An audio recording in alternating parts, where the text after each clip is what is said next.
नमस्ते class 9th diversity of life part 5 पांचवा part है।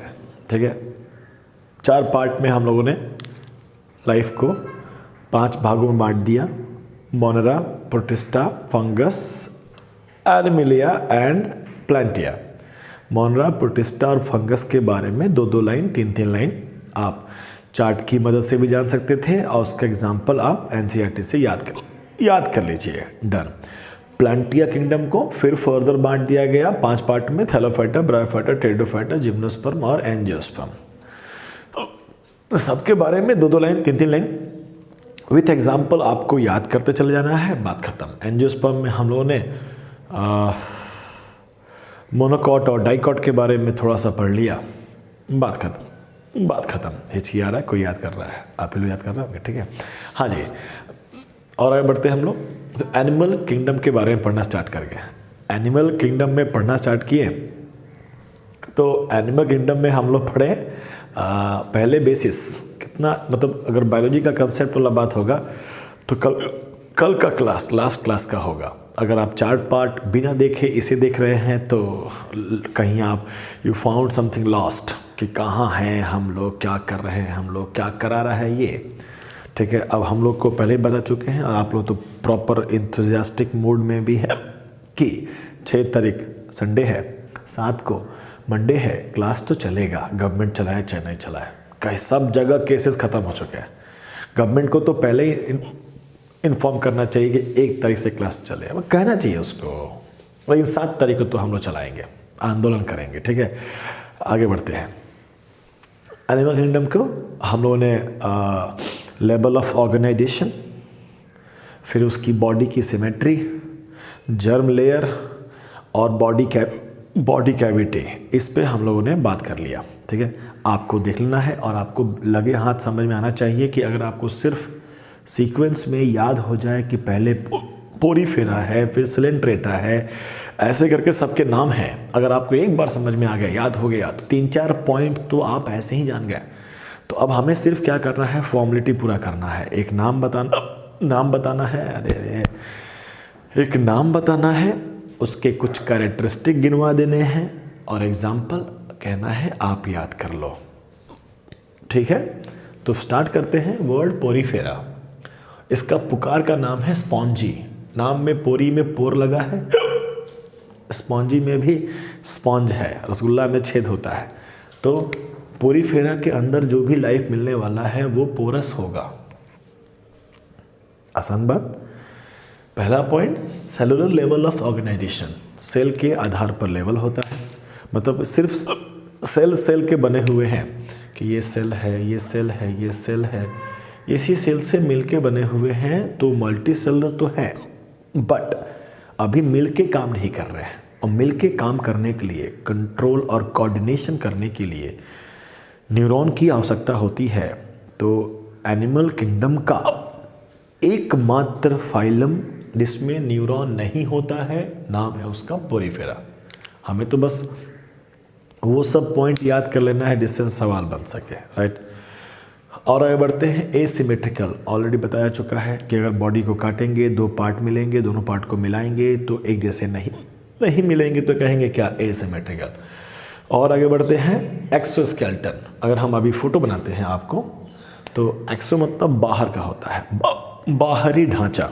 तो अगर मान लीजिए एक फोटो बनाते हैं, मान लीजिए ये एक ड्राइंग हुआ एक स्पॉन्जी का, चारों तरफ से गोल है, चारों तरफ से रसगुल्ला तरह। इसमें क्या एक स्ट्रक्चर दिखता है आपको, इसमें एक बड़ा सा पोर है। अब आप 3D में इमेजिन करो कि 3D में घड़े के जैसा एक स्ट्रक्चर बन गया है जिसमें ये बड़ा सा पोर है। ठीक है, ऐसे बड़ा सा पोर है, इसे हम लोग कहते हैं ऑस्कुलम। ऑस्कुलम नाम है, आप बड़ा पोर समझिए। और कई जगहों पे यहाँ पे छोटे छोटे छेद हैं, पोरस स्ट्रक्चर है, कई जगह पे यहाँ पर होल है, स्मॉल पोर है बहुत सारे, और एक लार्ज पोर है। लार्ज पोर सिंगल है, स्मॉल पोर बहुत सारे हैं, स्मॉल पोर बहुत सारे, ठीक है। इस स्मॉल पोर को नाम दिया गया है ऑस्टिया। और ये जो लाइन खींचे हैं सही मायने में ये दीज आर सेल्स, ये सब सेल हैं। कहीं पर सेल नहीं होगा तो छेद हो गया, ठीक है। और यही इसके बाहर की तरफ देखें तो यहाँ पर एक विशेष प्रकार का केमिकल का डिपोजिशन होता है, कैल्शियम कार्बोनेट का बना हुआ, जिसे नाम देते हैं स्पाइक्यूल्स। मतलब आपने जब हो रहा है तो 10 मिनट हो गया हिचकी मारते हुए, पानी पानी पानी। हाँ, अगर आप कछुआ देखे होंगे तो कछुआ के ऊपर एक हार्ड लेयर होता है। आप घोंघा ऐंठा देखे होंगे तो उसके ऊपर भी एक हार्ड लेयर होता है। वही हार्ड लेयर को हम लोग एक्सोस्केलेटन कह रहे हैं। पोरीफेरा में किसका बना हुआ है? कैल्शियम कार्बोनेट का बना हुआ है, और उसका नाम स्पिक्यूल्स लिखा गया है, कांटा कांटा टाइप का। डन। और आगे बढ़ते हैं। काम कैसे करता है ये, जिंदा कैसे रहता है? तो ये पानी में मिलेंगे, ऑब्वियस बात है, लाइफ की शुरुआत पानी में ही हुई थी। तो समुद्र का पानी इसके अंदर घुसेगा, छोटे छोटे होल से ये पानी को खींचते हैं। लाइफ है ना, तो इतना तो डिटरमाइन कर सकता है कहाँ से पानी आना चाहिए, तो यहाँ से पानी आ रहा है और फाइनली पानी बड़े से रास्ते से बाहर निकल जाता है। तो ये जो पानी का ऑस्टिया से आना और ऑसिकुलम से बाहर चले जाना, इसे कहते हैं हम लोग वाटर ट्रांसपोर्ट सिस्टम। इसके थ्रू क्या होता है, वाटर में अगर फूड डिज़ोल्व होगा तो जब पानी यहाँ से निकल रहा है तो इसके अंदर का फूड को इधर अगल बगल का सब सेल इसमें ले लेगा। अगर इस सेल ने CO2 बनाया है तो इस पानी में डाल देगा। अगर इस सेल का कुछ वेस्ट बना होगा तो ये पानी में डाल देगा और पानी बॉडी से बाहर निकल गया।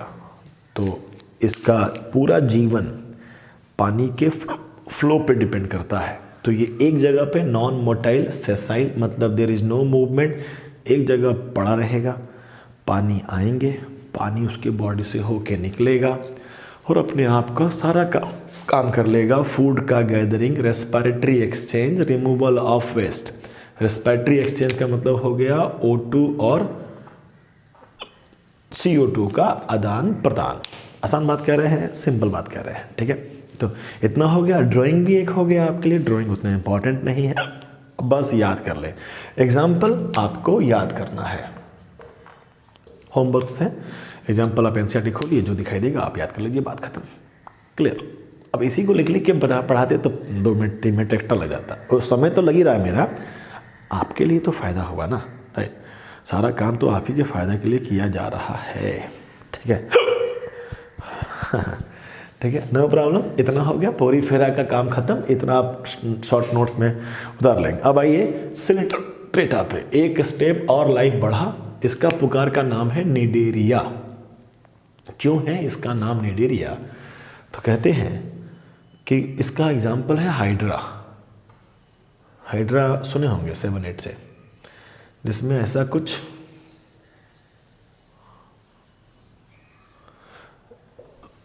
ये टेंटिकल्स, ये इसका एक कॉमन ओपनिंग है। थोड़े बड़े हो गए हैं, टिश्यू लेवल पे ऑर्गेनाइजेशन आ चुका है। रेडियल सिमेट्रिकल होते हैं, मतलब किसी सेंटर से पास होके किसी भी प्लेन से काटा जाए तो you will get 2 equal half. Diploblastic होते हैं, मतलब कि इसमें एक्टोडर्म और एंडोडर्म होगा। अंदर का जगह को हम कह सकते हैं स्पंजोसील, COEL। सील मतलब होता है कैविटी, स्पंजोसील, ठीक है। स्पॉन्जी का अंदर का कैविटी, खाली जगह, इसमें खाली जगह है। इसमें कॉमन एक ही सिंगल ओपनिंग है, तो इसमें से फूड एंटर भी करता है और वेस्ट बाहर भी निकलता है। इसके ये जो निकले होते हैं टेंटिकल्स, उसमें छोटा छोटा कांटा लगा रहता है। विशेष प्रकार के सेल हैं। इसी सेल का नाम है, लिखे होंगे कहीं ना कहीं पर, निमेटोब्लास्ट। स्टिंगिंग सेल होते हैं। एक्टोडर्म मतलब बाहर के लेयर में खास प्रकार के सेल होते हैं जिसे कहते हैं निमेटोब्लास्ट। इसी निमेटोब्लास्ट से वर्ड बना है निडेरिया। इसमें जहर, इसके अंदर जहर लगे रहते हैं। कोई कीड़ा मकोड़ा आता है तो ये एक थप्पड़ मारते हैं, सुई हला देते हैं, बेहोश हो गया तो उसे खींच के पेट के अंदर डालते हैं, पचा लेते हैं और फिर वापस बाहर फेंक देते हैं। सिंपल, ठीक है। तो आपको बस याद रखना है सिलेंट्रेटा हमारे एनिमल किंगडम का पहला शिकारी है, वो वहीं पड़ा आता था, ठीक है। ये सब पॉइंट तो हमको ऑलरेडी कल ही समझ में आ चुका है। एक्टोडर्म, इंडोडर्म होगा। आप बुक पढ़ेंगे तो इसमें हल्का हल्का मीजोडर्म बनने की शुरुआत हुई होगी, ठीक है। मीजोगिलिया करके लिख देता है वर्ड, तो मीजोडर्म नहीं अभी आया है, मीजोगिलिया बना है। लिखते वक्त लिख देगा body cavity. Body cavity biology के टर्म पॉइंट ऑफ व्यू से अनलेस और अनटिल वो चारों तरफ से मीजोडर्म से ना बना हुआ हो तब तक नहीं कहेंगे बॉडी कैविटी। अदरवाइज कैविटी तो बन सकता है। हम लोग के माउथ में भी ओरल कैविटी हो गया, माउथ के अंदर कैविटी हो गया ओरल कैविटी, तो वो भी बॉडी कैविटी कह देंगे। लेकिन हमारे लिए बॉडी कैविटी क्या है?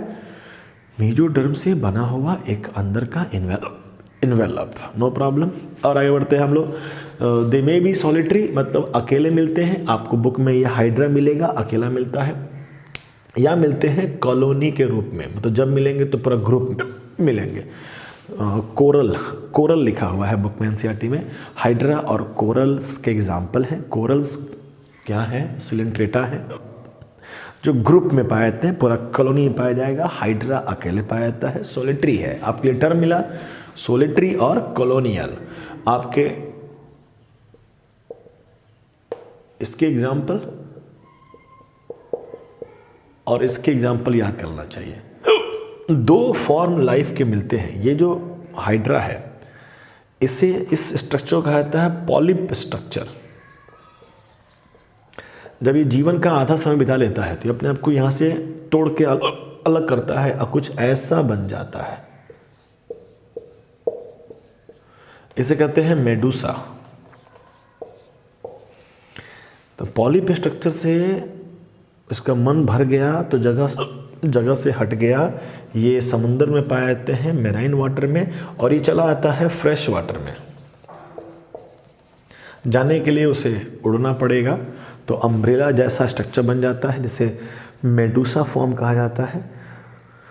और जाते हैं फ्रेश वाटर में, और फ्रेश वाटर में फिर रिप्रोडक्शन वगैरह करके वापस चले आते हैं कहाँ पर? पॉलिप फॉर्म में आ जाते हैं। नए उनके बच्चे अपने घर को वापस बैक टू द पवेलियन, और वहाँ हाइड्रा के रूप में बन जाते हैं। Polyp and Medusa. एग्जाम्पल कौन याद करेगा? आपको याद करना है, बुक खोलिए, एग्जाम्पल मिलेंगे, हो जाएगा। दो पार्ट में स्क्रीनशॉट लीजिए, इधर वाला अलग, इधर वाला अलग, और इसके बाद आप वीडियो को रोक दीजिए। आगे देखने की जरूरत नहीं है, बंद करिए। स्क्रीनशॉट जो लिए हैं कॉपी पर उसको लिखिए, रिलैक्स करिए, बुक पढ़िए। अब बुक पढ़ के एक बार आगे का दो को पढ़ के आइए, हम बाकी दो लिखते हैं तब तक, ठीक है। तो वीडियो कंप्लीट, वीडियो रोकिए और फिर अब आप लिखना शुरू करिए। तब तक हिचके का इलाज कर लें। कोई बात हुआ 12 मिनट से हिचकी मार रहे हैं, चलिए, बहुत टाइम लगता है। होपफुली आपने भी पहले का दोनों लिख लिया होगा, अब आगे लिखने वाले हैं, इसको लिखने में आधा घंटा लगता है, ठीक है। आपके लिए समय बचाने की पूरी कोशिश हो रही है। आप 5वां पार्ट देख रहे हैं, सब पहले का कॉपी पे लिखा होना चाहिए। अब आइए लॉजिकल में तीसरा फाइलम प्लैटीहेलमिन्थस। पुकार का नाम है फ्लैट वर्म। इससे इसके बॉडी का आइडिया लग जाएगा कि इसका बॉडी आगे और पीछे से चपटा है, फ्लैट है, डॉर्सी वेंट्रली फ्लैट। बहुत अच्छा वर्ड, आप समझिए अपने आप को कि हम लोग का ये फ्रंट पार्ट है और ये बैक है। फ्रंट को बायोलॉजी में कहा जाता है वेंट्रल, और बैक को कहा जाता है डॉर्सल। तो वेंट्रल व्यू, डॉर्सल व्यू, और जो इधर हो गया, ये हो गया लैटरल व्यू। तो अगर दोनों तरफ से, इधर से भी चपटा है, इधर से भी चपटा है, तो आगे पीछे से चपटा, तो कहा गया dorsiventrally flat. Meaning clear है? आगे बढ़ते हैं। बायलेटरल सिमेट्रिकल, बिल्कुल लॉजिक समझ में आ चुका हम लोग का। तीसरा वाला बायलेटरल होगा, इसके बाद सारे में बायलेटरल मिलने वाले हैं, सब में बायलेटरल सिमेट्रिकल मिलने वाला है। तो कॉमन पॉइंट आगे बढ़ जाने वाला है। और बढ़ जाते हैं हम लोग ट्रिप्लोब्लास्टिक। एक बार ये ट्रिप्लोब्लास्टिक हो गया, सारे ट्रिप्लोब्लास्टिक होंगे। अभी इसमें 3 लेयर हो चुका है, लेकिन अभी इसमें बॉडी कैविटी नहीं बनेगा। तो यहाँ पे अभी एसिलोमेट रहेगा, मतलब नो ट्रू सिलोम। क्लियर। और आगे बढ़ते हैं एक्सक्रीशन। अब ऑर्गन लेवल पे आ गए हैं तो ऑर्गन बनना शुरू होगा, किडनी बनना शुरू होगा, बट किडनी जैसा कुछ बनेगा। तो पहले बनेगा, कुछ नाम दिया गया, फ्लेम सेल। आपको याद करना है फ्लेम सेल क्या है, तो प्लैटीहेल्मिन्थस में for excretion just like kidney काम करने के लिए फ्लेम सेल है। और प्लैटीहेल्मिन्थस में जो लाइफ होता है वो मेल और फीमेल दोनों एक ही बॉडी में होता है। तो बाईसेक्सुअल कह सकते हैं या कह सकते हैं हार्माफ्रोडाइट। खत्म। यकीन करिएगा प्लैटीहेल्मिन्थस में जानने को तो 2-2 किताब रहती है। आपका जो बुक में जितना बताया गया बस उतना याद करना है आपको। याद कर लीजिए, लॉजिकल है, एग्जाम्पल्स आप याद कर लीजिए, खत्म। आगे बढ़ते हैं, फ्लैट वर्म से अब राउंड वर्म पे आते हैं। मतलब पहले बॉडी चपटा था, अब गोल हो जाएगा। राउंड वर्म को कहा गया निमेटोडा। निमेटोडा नाम है, इसका पुकार का नाम राउंड वर्म है। इससे समझ में आ गया कि बॉडी सर्कुलर हो चुका है, गोल नहीं राउंड हो चुका है। राउंड लंबा होगा, राउंड, ठीक है। ऑर्गन लेवल पे है, ऑब्वियस बात है, एक बार ऑर्गन लेवल पे आ गया तो ये भी ऑर्गन होंगे। आगे सारे ऑर्गन लेवल पे होंगे तो हर बार नहीं बताया जाएगा, ठीक है। लास्ट टाइम लिख रहे हैं ऑर्गन, आगे नहीं लिखेंगे। ट्रिप्लोब्लास्टिक, ये भी ट्रिप्लोब्लास्टिक, ये भी ट्रिप्लोब्लास्टिक। बायलेटरल सिमेट्रिकल, ये भी बायलेटरल सिमेट्रिकल, ये भी बायलेटरल सिमेट्रिकल। एक नया चीज इसमें आ गया, how does that nematoda differ from platyhelminthes. तो इसमें एसिलोमेट है और ये सीडोसिलोम है। अभी सिलोम बनना स्टार्ट हुआ है, कंप्लीटली मेडअप बाय मेजोडर्म नहीं हुआ है। आसान बात। एग्जाम्पल आपको लिख लेना है, आपको याद कर लेना है, डन। और आगे बढ़ते हैं, एनालिडा। अब जो राउंड था अब वो रिंग में आ गया, रिंग वॉर्म। अगर हम राउंड का ड्राइंग करें तो ऐसा कुछ राउंड का ड्राइंग कर रहे थे, अब इसी में हम थोड़ा सा रिंग बना दें, ऐसे ऐसे ऐसे ऐसे अलग अलग सेगमेंट में बांटना शुरू कर दें। तो एनालिडा में अलग अलग सेगमेंट बंटना शुरू हुआ, हिस्से बंटने शुरू हुए। इसका बेस्ट एग्जाम्पल होता है अर्थवार्म। चेला देखे होंगे, ठीक है। तो उस पर रिंग लगा रहता है, रिंग वर्म। तो डिफरेंट हो गया ना, निमेटोडा का बॉडी, प्लैटीहेल्मिन्थस का बॉडी को ही लिखा गया है फ्लैट वर्म, राउंड वर्म और ring worm. Triploblastic, bilateral and coelomate, ये हुआ ट्रू सिलोम। क्वेश्चन कैसे बनेंगे, फर्स्ट टाइम सिलोम कहाँ अपेयर होता है, एनालिडा। स्यूडोसिलोम किस में होता है, निमेटोडा। इसके पीछे जितने भी 3 और हैं उन सब में एसिलोमेट कह सकते हैं। एक पॉइंट हम और बढ़ा सकते थे पोरीफेरा में कि ये एसिलोमेट होते हैं, चलेगा। आगे बढ़ते हैं, एक्सक्रीशंस के लिए यहाँ नेफ्रिडिया आपके बुक में था तो लिख दिया गया, नेफ्रिडिया नाम हो गया जस्ट लाइक किडनी। आगे बढ़ते हैं, यूनिसेक्सुअल भी होते हैं और बाईसेक्सुअल भी होते हैं। इधर क्या था, निमेटोडा क्या था, नहीं ये प्लैटीहेल्मिन्थस क्या था, बाईसेक्सुअल। इधर दोनों हो सकते हैं, ठीक है। जहाँ लिखवा दिया गया वहाँ याद कर लीजिए। अर्थवार्म वो हमारा बाइसेक्सुअल है, मतलब एक अर्थवार्म के अंदर मेल का भी गैमेट प्रोड्यूस करने की क्षमता है और फीमेल का भी गैमेट प्रोड्यूस करने का क्षमता है। क्लियर, आसान बात कर रहे हैं, ठीक है। इसका मतलब एक अच्छा सा होता है, इसका मतलब ये नहीं है कि अर्थवार्म में यहाँ पे कहीं पर मेल को, मतलब अगर हम एक अर्थवार्म को दिखाएं हल्का सा, मतलब एक कभी मिलेगा वो रास्ता में अर्थवार्म, तो पकड़ के उसे साफ सुथरा करके नहला धुला के देखिएगा तो उसमें आपको ऐसे ऐसे ऐसे सेगमेंट दिखाई देंगे, बीच में थोड़ा सा मोटा दिखाई देगा सेगमेंट, अब फिर लंबा हो जाएगा। 110 सेगमेंट होते हैं, हर सेगमेंट को मेटामर कहा जाता है। मर जाओगे गिनते हुए, सबका नाम भी है, ठीक है, कि 1 नंबर 2 नंबर 3 नंबर करते करते करते करते, ठीक है। उसमें 14 नंबर 15 नंबर 16 नंबर विशेष प्रकार का लगता है फुला हुआ स्ट्रक्चर है जिसे कहा जाता है क्लीटिलम। क्लीटिलम, तो क्लीटिलम के पहले प्री क्लीटिलम, क्लीटिलम के बाद पोस्ट क्लीटिलम। अर्थवर्म की बॉडी को 3 पार्ट में बांट दी, प्रैक्टिकली इंपॉर्टेंट था तो बता रहे हैं हम आपको, ठीक है, नो प्रॉब्लम। इसमें कहीं पर फीमेल का, कहीं पर मेल का गैमेट प्रोड्यूस करने का, इनके पास मेल का प्रोड्यूस करने का, इनके पास फीमेल का गैमेट प्रोड्यूस करने का, दोनों ऑर्गन है। But it does not mean that कि ये आपस में ही मिल जाएंगे। इन्हें अगर रिप्रोडक्शन करना होगा तो एक और अनदर अर्थवर्म की ज़रूरत होगी। ये वाला अर्थवर्म अपना मेल का गैमेट इसमें डालेगा दूसरे अर्थवर्म में, और ये वाला अर्थवर्म इसमें डालेगा, मेल का गैमेट। यानी जब होगा फर्टिलाइजेशन तो क्रॉस फर्टिलाइजेशन होगा, दो की ज़रूरत होगी। बड़ा इंटरेस्टिंग क्वेश्चन होता है कि कभी कभी हम एज्यूम कर लेते हैं कि अगर बाइसेक्सुअल है, दोनों सेक्स ऑर्गन उसके बॉडी में है, तो आपस में मिल जाते हैं। जैसे कि फ्लावर के केस में आप पढ़े हो छोटे क्लासेस में, बाइसेक्सुअल फ्लावर मेल फीमेल एक साथ होते हैं, सेल्फ पॉलिनेशन का कॉन्सेप्ट जानते हैं। तो उससे बचाने के लिए लिख दिया गया है कि अर्थवर्म, जहाँ लिखा गया बस वहीं बात करेंगे, यहाँ नहीं सोचेंगे क्या है क्या नहीं है, यहाँ सोचेंगे अर्थवर्म भी बाइसेक्सुअल है, हार्माफ्रोडाइट है। बाइसेक्सुअल एक टर्म है, नाम है, हार्माफ्रोडाइट है, और ये क्रॉस फर्टिलाइजेशन करता है। क्लियर, सेल्फ नहीं क्रॉस, यानी it required another earthworm for reproduction. Done. और आगे बढ़ते हैं अर्थोपोडा। अर्थोपोडा हम लोग के एनिमल किंगडम का सबसे बड़ा फाइलम है, सबसे ज़्यादा लाइफ इसमें मिलता है। रीजन भी लिखा गया है कि उसमें जॉइंटेड लेग होते हैं, जॉइंटेड लेग। अर्थोपोडा, पोडा मतलब पैर, अर्थो मतलब जॉइंट, जॉइंटेड लेग मतलब हाथ हम लोग का है, तो इसमें बीच में कहीं पे जॉइंट है, जॉइंट का ये मूव कर सकता है। पैर में भी जॉइंट्स हैं, because of that joint animal fast हुआ, भागने लगा मारने के लिए या बचने के लिए, तो उनका सर्वाइवल एक्सटेंट बढ़ गया। ये काफ़ी interesting point. Arthropoda is known for their jointed leg. जितने भी अर्थ पर इंसेक्ट हैं, कीड़े मकोड़े, आप मतलब यहाँ के बाद तो आपको देखा देखा सा लाइफ मिलना शुरू हो जाएगा। ठीक है, इधर के जो लाइफ थे बीमारी भी कॉज करते हैं, आपको बुक में लिखा होगा, कुछ पेट में कीड़ा उड़ा होता है तो यही एनेलिडा है, निमेटोडा है, एनेलिडा है, यही सब हम लोग के पेट में मिलते हैं, बीमारियां कॉज करते हैं। ठीक, इन सब को तो हम भेंट मुलाकात भी होता है। पॉर्न, कॉर्क, झींगा, झींगा मछली, ठीक है, तो वो भी खाया जाता है, मछली कहते हैं, बट वो मछली नहीं है। ठीक है, वो अर्थोपोडा। केकड़ा, ठीक है, क्रैब वो जो है वो भी खाते हैं हम लोग, खाता है। ठीक है, तो वो भी क्या है, अर्थोपोडा है। कितना सारा अर्थोपोडा जिसको आप भेंट मुलाकात करते हैं। जितने भी इंसेक्ट हैं, मच्छर उच्छर जो भी है, सब क्या है, स्पाइडर वगैरह सब क्या है, अर्थोपोडा है। तो लार्जेस्ट फाइलम है ट्रिप्लोब्लास्टिक बायोटिल सेलोमेट, सेम थिंग।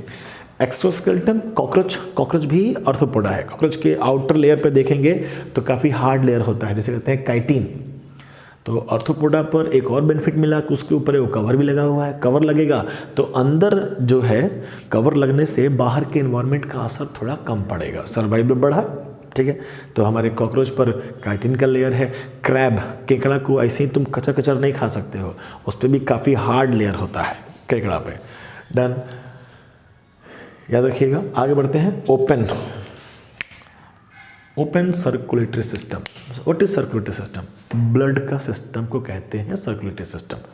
कॉकरोच में, ऑर्थोपोडा में जो भी मिलता है, कॉकरोच याद रखिए, कॉकरोच में जो ब्लड का जो सर्कुलेशन है वो ब्लड के पाइप में नहीं मूव करता है, वो खुले में मूव करता है। कहाँ? तो बॉडी में, सिलोमेटिक बॉडी है तो बॉडी कैविटी बन चुका है, उसी बॉडी कैविटी में ब्लड घूमता है। Blood does not flow in blood vessels, तो कहते हैं ओपन है। अगर ब्लड वेसल्स के अंदर ब्लड फ्लो करेगा तो वो क्लोज्ड सर्कुलेटरी सिस्टम है, जैसे कि हम लोगों का है। हम लोगों का भी ब्लड के पाइप में चलता है। सिंपल बात कर रहे हैं। अगर क्वेश्चन पूछा जाएगा कि अगर ब्लड के पाइप में ब्लड फ्लो नहीं कर रहा है तो ब्लड आखिर फ्लो कहाँ कर रहा है, तो ब्लड फ्लो कर रहा है बॉडी कैविटी में। उस बॉडी कैविटी को नाम, ब्लड के लिए सुने होंगे वर्ड आरबीसी, हेमोग्लोबिन, तो हेमोग्लोबिन से हेम ले लिए और कैविटी के लिए सील ले लिए, haemocoel. What is haemocoel? Body cavity filled with blood. Clear? आसान बात। ठीक है, और बढ़ते हैं एक्सक्रीशंस के लिए। यहाँ मेल्पिगियन ट्यूब्यूल है, अब ये नामित करना है, ये मत करना है नहीं समझ में आ रहा है, समझना नहीं है, याद करना है। जैसे फ्लेम सेल था, नेफ्रीडिया था, मेल्पिगियन ट्यूब्यूल्स आया, याद करिएगा। बॉडी 3 हिस्से में बटा था, सके हेड, थॉरेक्स, चेस्ट का रीजन थॉरेक्स हो गया, पेट हो गया abdomen. Head, thorax and abdomen, 3 part में हम लोग का भी बॉडी बटा हुआ है, कॉकरोच का भी बॉडी बटा हुआ है। रास्ते में मिलेगा कोई तो उलट कर देख सकते हैं उसको। और आगे बढ़ते हैं एग्जाम्पल। आप क्या करना है, मोलस्का सॉफ्ट बॉडीज होते हैं, थोड़ा सा उसके ऊपर प्रोटेक्टिव शेल होता है, घोंघा, ऐठा देखे होंगे, उसके ऊपर एक कवर होता है, शंख वगैरह बनता है उसका। ठीक है, शंख क्या है? वंस अपॉन अ टाइम शंख एक मोलस्का का घर हुआ करता था, हम लोगों ने पकड़ा, घर खाली कराया और रोज़ घर बजा रहे हैं, ऐसा कुछ। ठीक है, तो वो आप दिमाग में रखिए। सेकेंड लार्जेस्ट फाइलम है, इसके बाद का सेकेंड लार्जेस्ट फाइलम यही है, ट्रिपल ब्लास्टिक बायलैटरल सिलेमेट। बोर नहीं हो गया क्या? हम तो खीसे बढ़ रहा था लिखते वक्त। ठीक है, open circulatory system just like Arthropoda, some Mollusca has pearl, कुछ मोलस्का में मोती भी मिलता है, ऐसा सुनने को मिलता है कि वो सीप में मोती होता है। ठीक है, ज्वेलरी पर्पस के लिए इस्तेमाल किया जाता है, कोस्टल एरियाज़ में इसे खूब खाया जाता है भयंकर तरीके से। ठीक है, ख़त्म, एग्जाम्पल ले लेंगे, बात ख़त्म। बेसिक से डिफरेंसेस होके ख़त्म। अब देखो, अब बड़े बड़े लेवल पे डिफरेंसेस होंगे, कई सारी चीज़ें पढ़नी होती हैं, हम लोग नहीं पढ़ते हैं, तो थोड़ा सा पढ़ लेते हैं, सुन लेते हैं, बात ख़त्म। बहुत है। ठीक है, एक ही दिन में 7 को फरियादी हैं, बहुत है। ठीक है, हम लिखते रहते थक गए। ठीक है, छोटा वीडियो नहीं है, 25 मिनट का वीडियो नहीं है भाई साहब, इसको बहुत सारा लिखने में टाइम लगा है। तो आप बस इसको इतना लिखे हैं कॉपी पर, एक बार एनसीईआरटी को रीडिंग करते हुए आप अगर लिख लेंगे तो काम आपका ख़त्म हो जाएगा। बहुत है, इतना लिख लीजिए, इतना देख लीजिए, और हम 7 हो गए ना, कल 7 को और देख लेंगे। ठीक है, तो लिखना ही है, ख़त्म करना है, हो जाएगा ख़त्म आराम से। ठीक है, तो प्रयास करते हैं कल या परसों तक ख़त्म करने के लिए। धन्यवाद।